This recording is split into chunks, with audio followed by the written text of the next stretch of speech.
So what's up, guys? Got Dave here, and I wanted to talk about the difference in price between car tires and motorcycle tires, which is like pretty much like not very much or nothing. They're basically like the same price, and I hear a lot of people complain about that. You know, people would be like, dude, motorcycle tires are a freaking rip-off, man. You're like, they're like tiny compared to a car tire, and they're like the same price. And anytime I hear someone talk about that, anytime I hear someone say that, I always think to myself that like they're pretty much the same size. You know, like if you think about how much rubber it takes to make like the rear tire for like one of my like the big KTMs, and that's a 190 55 17, and my car's got a 190 55 16, not a 17, and it's pretty much like the same price. And in machining time, to actually make a mold so you could start manufacturing tires, you know, because you got to have the thing like with all the little tread marks machined into it to inject the rubber and all that stuff, you know, like you got to have that whole setup for making that tire. And in my opinion, it costs just as much to make a mold for a motorcycle tire as it would cost to make a mold for a car tire.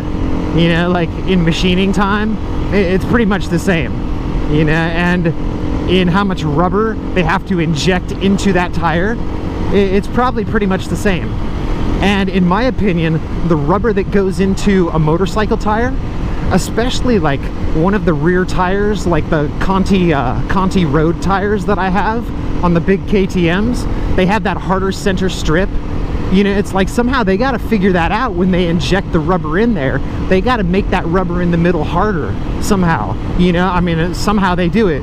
You know, either they use harder rubber or they cure it different. They use a different curing process when they cool the tire off. Like when the rubber that's injected in there cools, they do it a certain way so that it makes that center harder than the outside strips.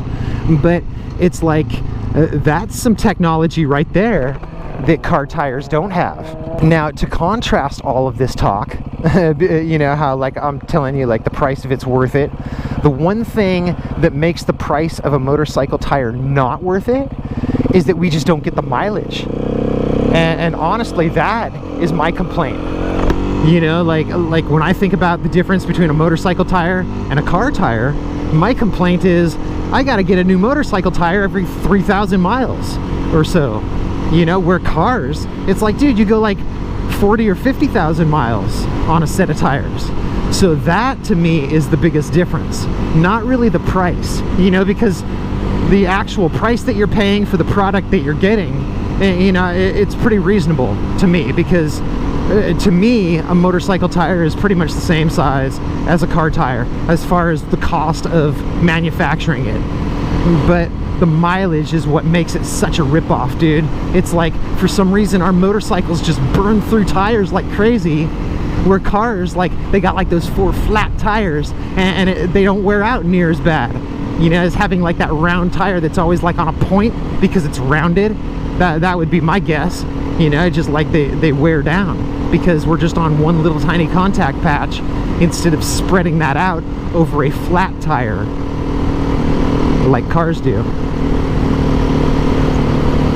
So I don't know, let me know. I just figured I'd ramble about that because I heard some people talking about that, and every time I hear people talking about that, this is what I think. So I just figured I would talk to you about that. So let me know what you think, if you care to, in the comment section below, and I will talk to you next time. Peace.